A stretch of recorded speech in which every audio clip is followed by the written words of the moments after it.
How you guys doing today? Bumped into a friend of mine, asked me for some advice. Apparently there were some issues going on with a conflict of paradigm, to put it nicely. I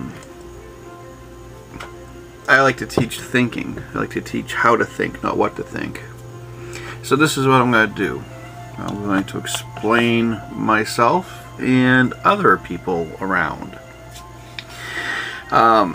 When you got somebody who appears in a group and they do a post that's been removed and they repost the same post, chances are they're doing it to make a message or a point across. The problem is if it's not a welcomed post or not a welcomed anything, if it's removed and the person keeps going back, well, that's more like a trolling thing.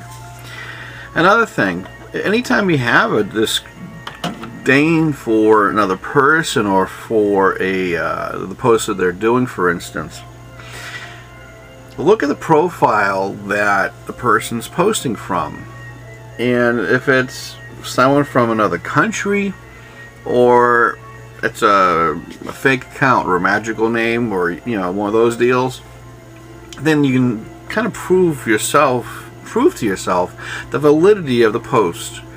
In other words, if someone showed up as Magic Bear and they did a post that was seemingly offensive, then you would go off and understand where the character is from.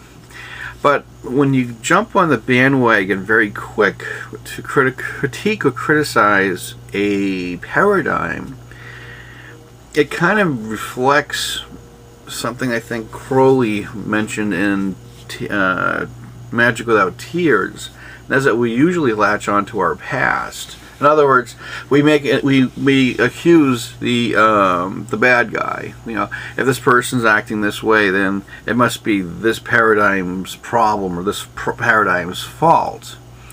And one of the things I was asked about was, what is this guy about? Now, in particular, it's a I didn't really quite read his blog, but it was more of the traditional Illuminati, a dollar bill has been evil, that kind of thing. And it's from a fellow who's from the Philippines, for one, who speaks or writes very little English. And doesn't do too well in explaining himself. But, in the same respect, he's equal to, pretty much equal to Wicca or paganism. Satanism, or the left-hand path, is an equally diverse. So, to put it in a nutshell, not all Satanists are the same. But then again, there's also Luciferians, and then there's, you have your atheistic, deistic, theistic, and polytheistic Satanists. So you have a huge eclectic group of people. So to point out, why is this person allowed in a pagan group? Well, you have to understand a few things. The fact that you question it questions my question about your own personal paradigm. What do I mean by all that funny talk? Good example, if you were to go like the Yahoo Answers and you ask, what does merry meet mean? It'll give you a few explanations. The abbreviation term for saying hello. Merry meet is blessed be, seems to be the first thing the newbies latch on to. Let's see here. It says a greeting between Wiccans to say merry meet is a kind hello, and merry part, and a kind of goodbye. So you have you got some inclusive things in here. Bear with me. Then you got like blessed be, the Wiccans term for good luck, or for saying hello. If you go further, namaste, which is more yoga in India. It's an ancient Sanskrit greeting still in everyday use in India, especially in the Trail of Nepal. Translated, it means I bow to the God within you. So these are kind of inclusive greetings. Even though people do it as a mores, they do it as a form of formality without really knowing the true meaning of the words they speak. Why am I bringing this up? Well, if you're a pagan or a witch, you kind of fall within that paradigm. Yes, coming from a Satanist. Served! But here's the thing. If you are truly who you say you are, you would practice what you preach, wouldn't you? Now, if a person pops up as good or bad or whatever the case may be, is it a reflection of the self or is it a reflection of the belief? And it doesn't matter what you believe. You can believe in Daffy Duck, Donald Duck. The thing is, if you're a good person, your paradigm is as a personal suitor to that person. But they will reflect who they truly are and who they really are about. If you piss me off, you're going to see a very dark side.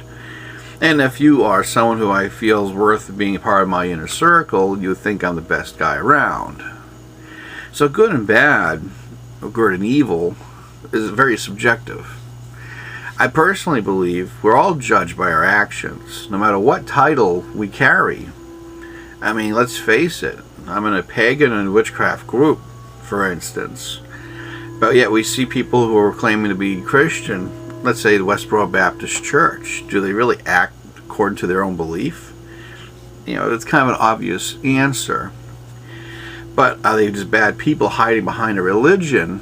And there is your answer. So when it comes right down to it, when I see different people asking questions, kind of check yourself. See for yourself, is it a reflection of the person or a reflection of the belief? Believe me, my own paradigm works for me. I consider myself my main foundation as a Satanist. I'm a Levian, if you want to get more clerical with me. But I'm also a deist.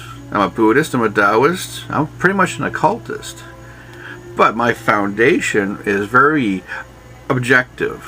Very Ayn Rand, Mark Twain, Friedrich Nietzsche. But in the same respect, I'm open to many different beliefs because I believe I have my own theories about many different belief systems. And the more I learn, the better I feel as a person. But I'm also open-minded enough to know that if I have a fight or if I'm being prejudiced upon a particular person because they don't like my foundation or my belief, it's not my problem, it's theirs. And it's not theirs as in if they represent Dianic Wicca, for instance, and they didn't like me for, being a Levian. Is it all Dianic Wiccan people bitches and bastards? No. That person is.